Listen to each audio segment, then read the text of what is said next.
Hello दोस्तों, नमस्कार। अ, हिंदी कविता की बात मैं करूँ और क्योंकि काफ़ी दिन बाद इस चैनल पर वापसी हुई है, दिन प्रतिदिन चैनल को लेकर के मैं फिर से सक्रिय हो रहा हूँ। तो समय-समय पर आपको हिंदी की तमाम गतिविधियों पर कुछ विशेष प्रस्तुति देता रहूँगा। आज मैं कोरोचीवी कविता पर ज़्यादा नहीं, कुछ बात करूँगा। उसके बाद धीरे-धीरे इस कविता की पूरी सैद्धांतिकी को आपके सामने रखूँगा। दोस्तों, हिंदी कविता के इतिहास में अ, समय-समय पर बदलाव होता रहा है। आप भी देखेंगे, शिल्पगत बदलाव तो होता ही रहा है, कथ्यगत बदलाव भी बड़े व्यापक तौर पर होता रहा है। आप देखिए कि आदिकाल की कविताओं को जब आप उठाइए, तो वो एक एकदम डिफरेंट प्लेटफ़ॉर्म पर कथ्य को लेकर के आती हैं।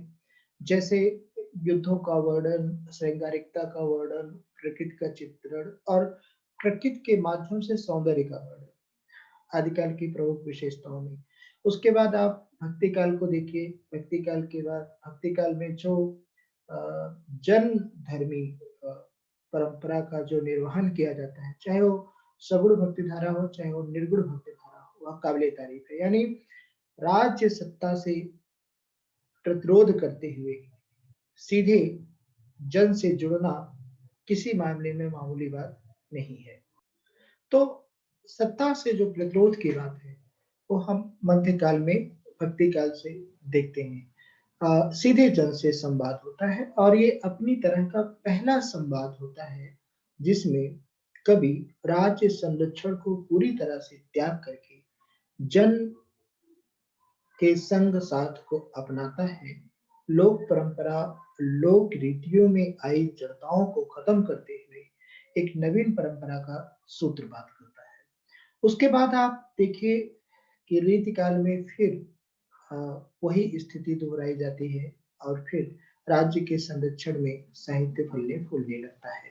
हालाँकि कुछ कवियों ने उस लीक से हट कर के भी काम किया, लेकिन उनको ध्यान बहुत कम दिया गया। जैसे आपको बताऊँ तो इन्हीं में से एक प्रणामी संप्रदाय है। प्रणामी संप्रदाय ने महामति प्राणनाथ हुए जो बहुत गज़ब का साहित्य लिखे हैं, लेकिन हिंदी के साहित्य इतिहासकारों को शायद वह नाम या वह कार्य उतना ज़्यादा संतुष्ट नहीं कर सका, जितना वे कबीर आदि को लेकर के उत्साहित रहे। यानी कबीर आदि के चक्कर में एक बड़ा हानि जो मध्यकालीन साहित्य को लेकर के उठाया गया, वह अ, अन्य विशेष साहित्यकारों पर ध्यान देना था। तो उसके बाद फिर आधुनिक काल की शुरुआत होती है।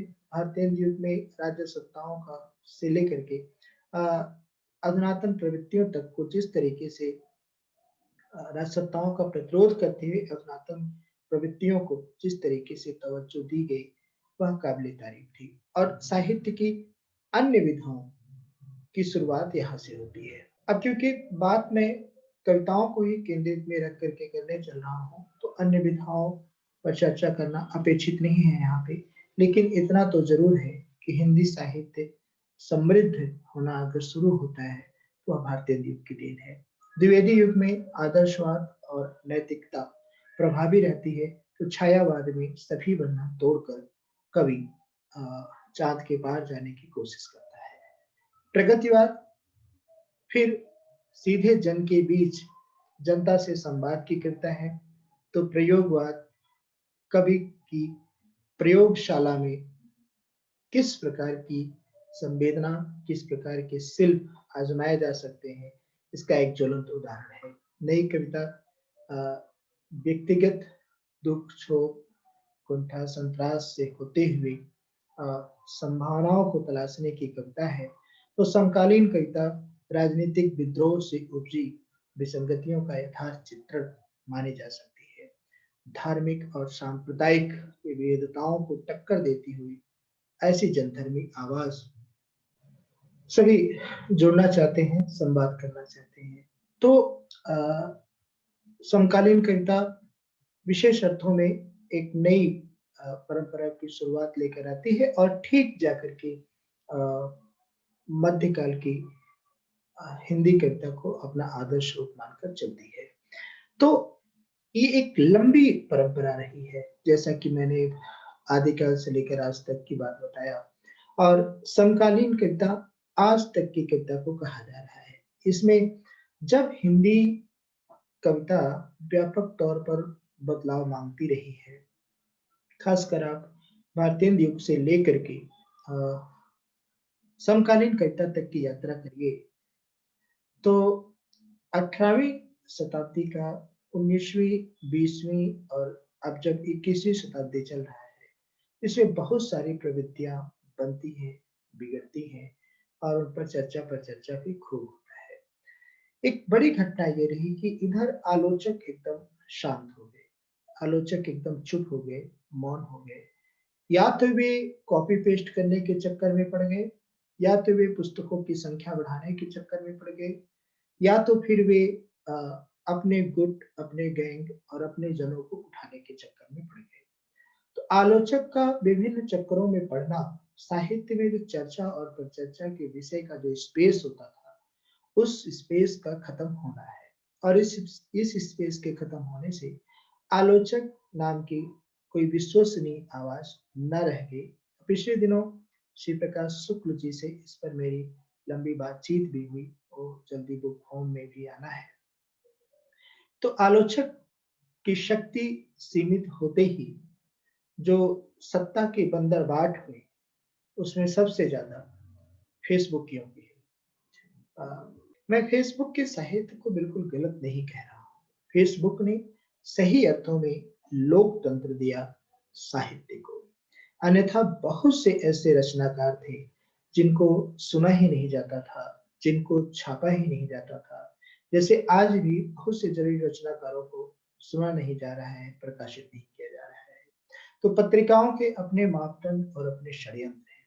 कविता में जो उभरती हुई प्रवृत्तियां हैं, उन पर चर्चा परिचर्चा होनी चाहिए, विमर्श होना चाहिए। इस उद्देश्य को लेकर के पिछले दिनों मैंने श्री प्रकाश शुक्ल जी से एक प्रश्न किया। प्रश्न ये किया कि आखिर कब तक समकालीन कविता को हम कब तक कविता की नई-नई प्रवृत्तियों को भी हम समकालीन कविता के दायरे में लाते रहेंगे? आखिर अगर हम समकालीन कविता के दायरे में लाते हैं, कोई शोधार्थी, कोई प्रोफेसर, कोई प्राध्यापक, कोई अध्येता जब कविताओं पर लिखना शुरू करता है, तो वो लगभग 90 के दशक की कविताओं तक आते-आते ठहर जाता है और वहीं से फिर वापसी कर लेता है। तो जो 20वीं सदी के कवि हैं, जो 20वीं सदी के कवियों को तो रेखांकित होता ही है, जो 21वीं सदी के कवि हैं, जो आज नए प्रतिभाएँ जो उभर रही हैं, उनको आप किस दृष्टि से देखेंगे? और फिर जो समकालीन कविता एक आंदोलन के रूप में आती है, उसको एकदम से अस्थायी बना देना कहाँ की समझदारी है? तो इस मुद्दे पर उन्होंने भी अपना विचार रखा और यह जिद कि आज की कविता को कोई नाम दिया जाए, तो उन्होंने 3 नाम दिए। एक अस्मितामूलक कविता, दूसरा प्रायोजनिक कविता और तीसरा कोरोजीवी कविता। ये कोरोजीवी कविता जो कोरोना समय हमारा गया, इसमें लिखी गई कविताओं को कोरोजीवी कविता का नाम दिया गया।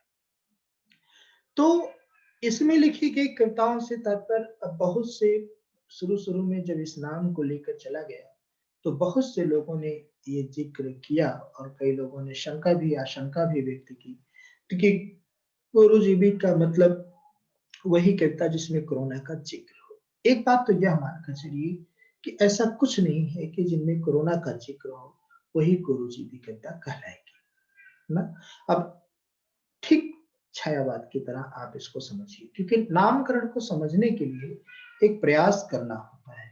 कोरोना समय में लिखी गई वह प्रत्येक कविता कोरोजीवी कविता है, जिसमें प्रत्येक कविता कोरोजीवी कविता है, जिसमें जन की बात की गई है, जन के संघर्ष की बात की गई है, पर्यावरण प्रदूषण की बात की गई है, प्रकृति की बात की गई है, विस्थापन की बात की गई है, मिलन, सम्मिलन, बिछुड़न की बात की गई है।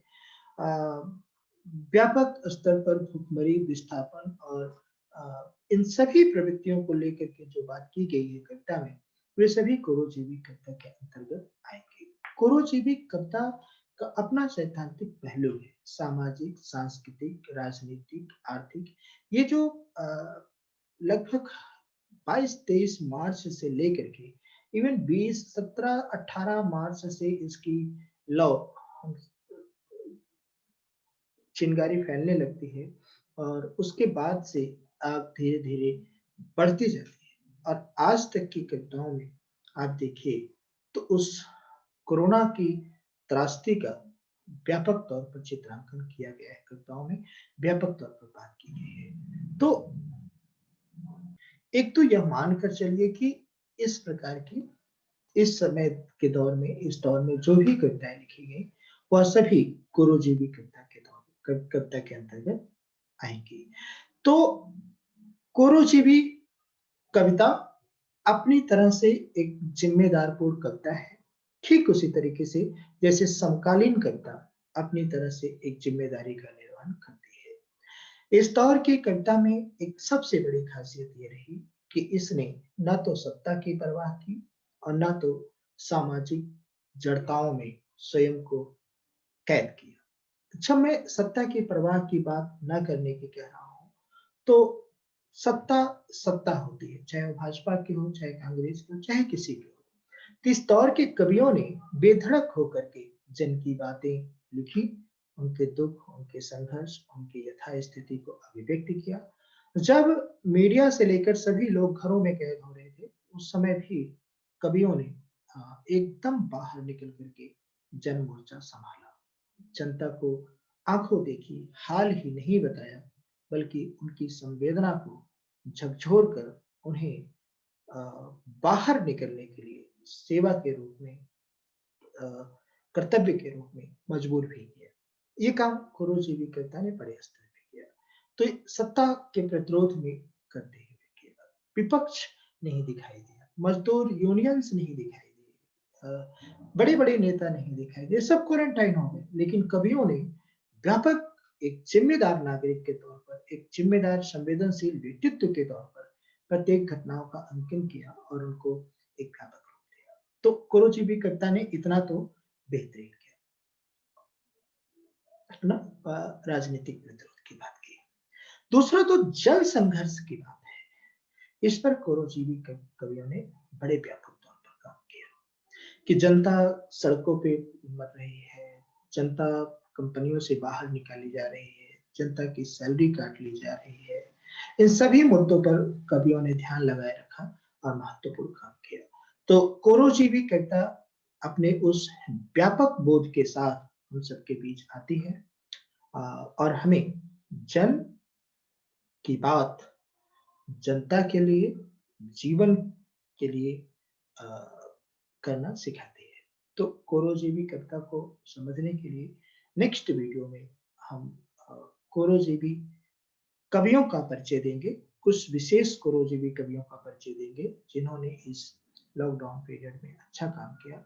उसके बाद हम कुरुजीवी कविता के सिद्धांत पे आएँगे और फिर अन्य अनेक मुद्दों पर हम चर्चा विमर्श करेंगे। तब तक आप इंतज़ार करिए। धन्यवाद।